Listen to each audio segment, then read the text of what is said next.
ओम शांति।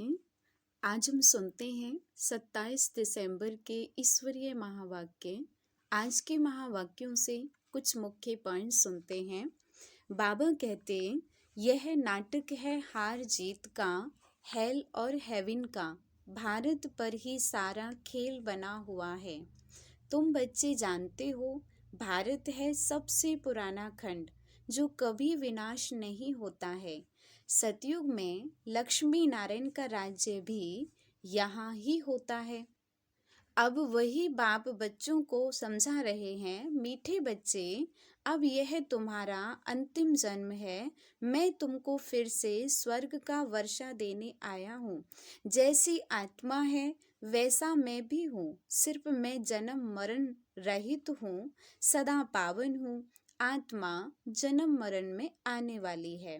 बाबा भी दलाल बन करके तुम्हारी बुद्धि का ताला खोलते हैं, तुम्हारी बुद्धि का योग अपने साथ लगवाते हैं। कहते हैं ना, आत्मा परमात्मा अलग रहे बहुकाल, सुंदर मेला कर दिया जब सतगुरु मिले दलाल। बाबा ने फिर लास्ट में कहा, बाबा ने ये यज्ञ रचवाया है। कहते हैं जो मुझे प्योरिटी पीस स्थापन करने में मदद करेंगे उनको इतना फल दूंगा। बाबा सन्यासियों की भी महिमा करते हैं, वह भी अच्छे हैं। जो पवित्र रहते हैं यह भी भारत को थमाते हैं।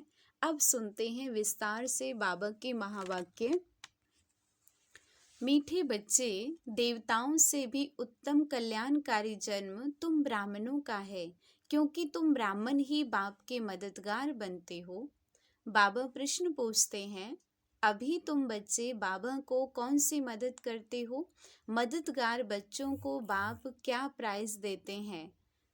उत्तर है, बाबा प्योरिटी पीस का राज्य स्थापन कर रहे हैं।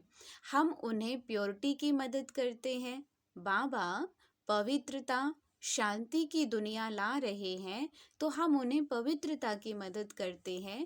बाबा ने जो यज्ञ रचा है उसकी हम संभाल करते हैं, तो जरूर बाबा हमें प्राइज देगा। संगम पर भी हमें बहुत बड़ी प्राइज मिलती है। हम सृष्टि के आदि मध्य अंत को जानने वाले त्रिकालदर्शी बन जाते हैं और भविष्य में गद्दी नशीन बन जाते हैं। यही प्राइज है। गीत है आज का, पितु मात सहायक स्वामी सखा। ओम शांति। यह किसकी महिमा है? यह है परम प्रिय परम पिता परमात्मा जिनका नाम शिव है, उनकी महिमा। उनका ऊंचे से ऊंच नाम भी है तो ऊंचे से ऊंचा धाम भी है। परम पिता परमात्मा का भी अर्थ है सबसे ऊंचे से ऊंची आत्मा।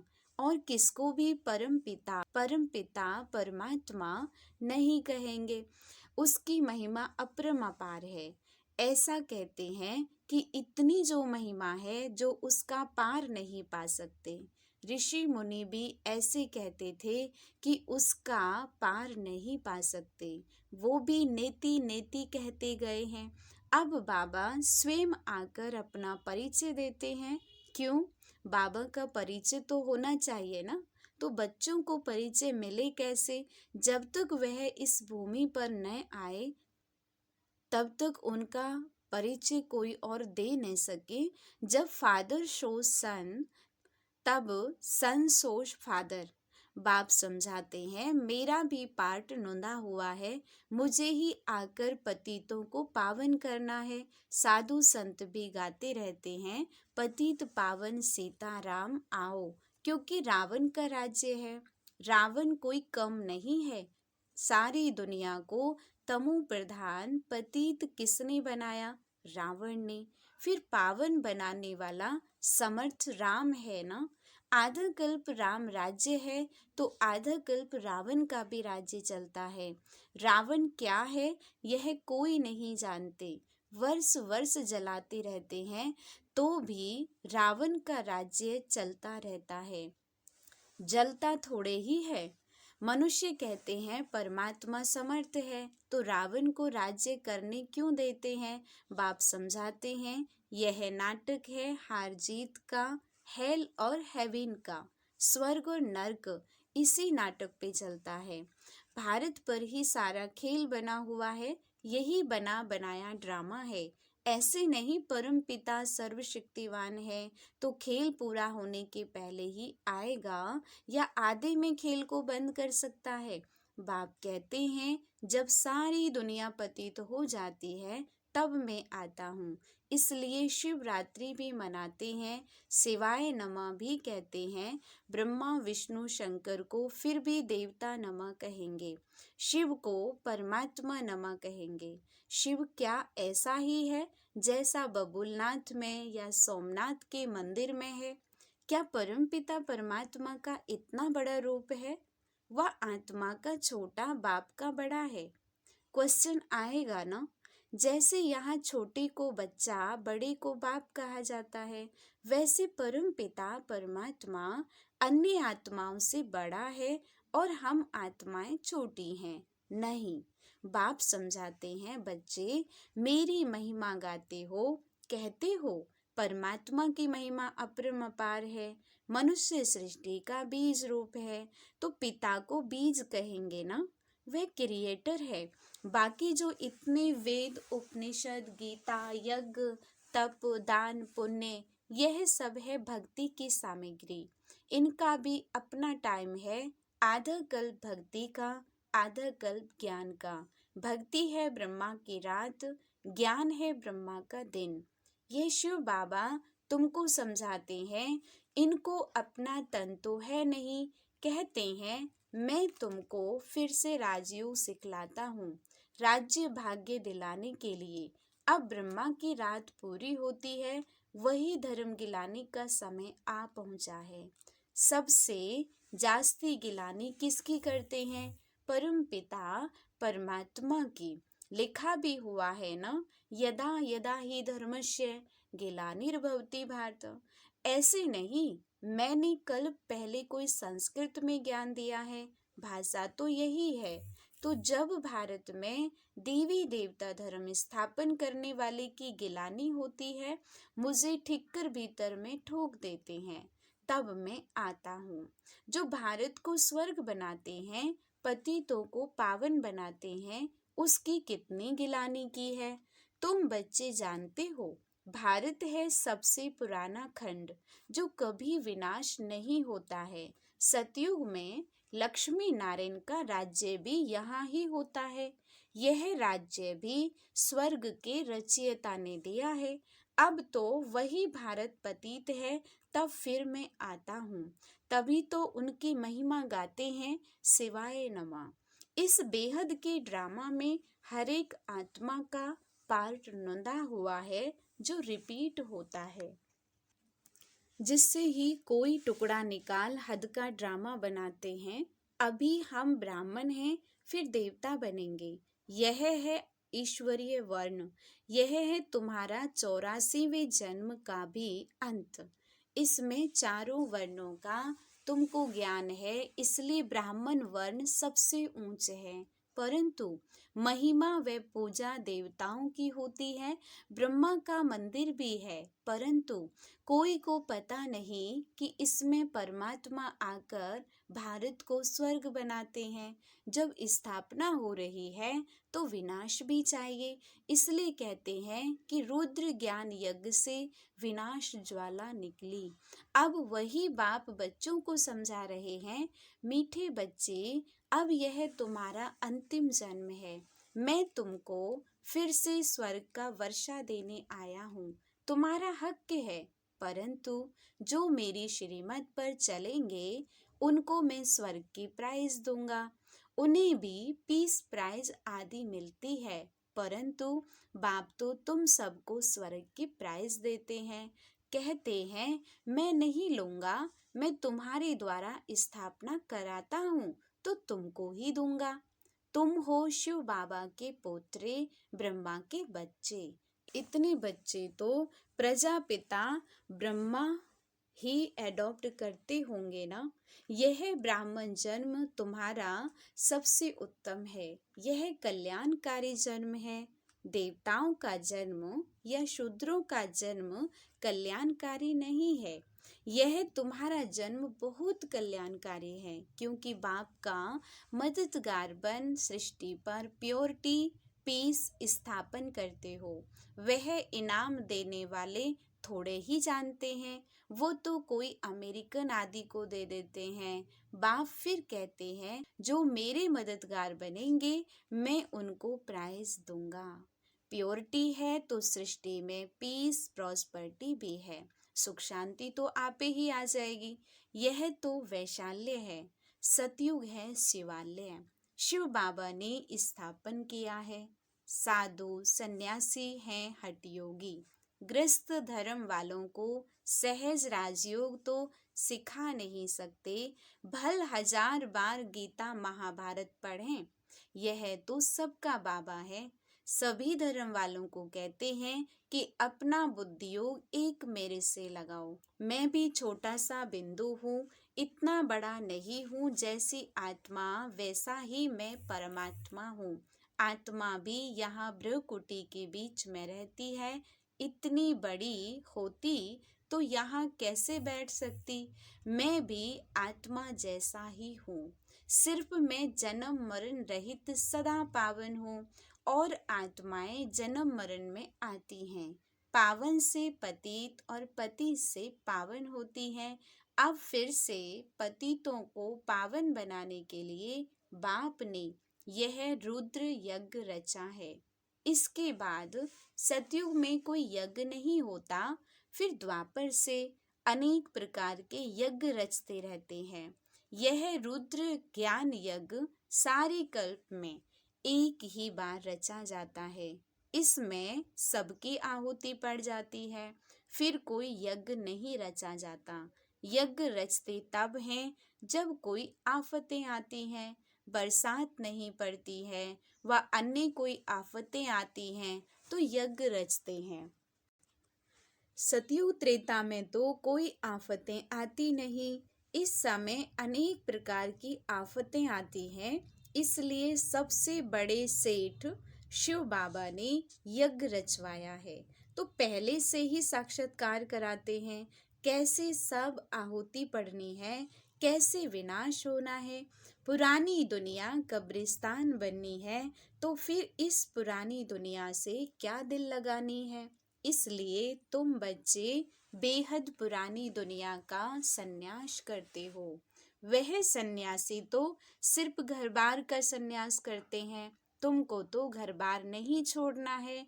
यहाँ गृहस्थ व्यवहार संभालते भी इससे सिर्फ ममत्व तोड़ना है। यह सब मरे पड़े हैं, इनसे क्या दिल लगाना।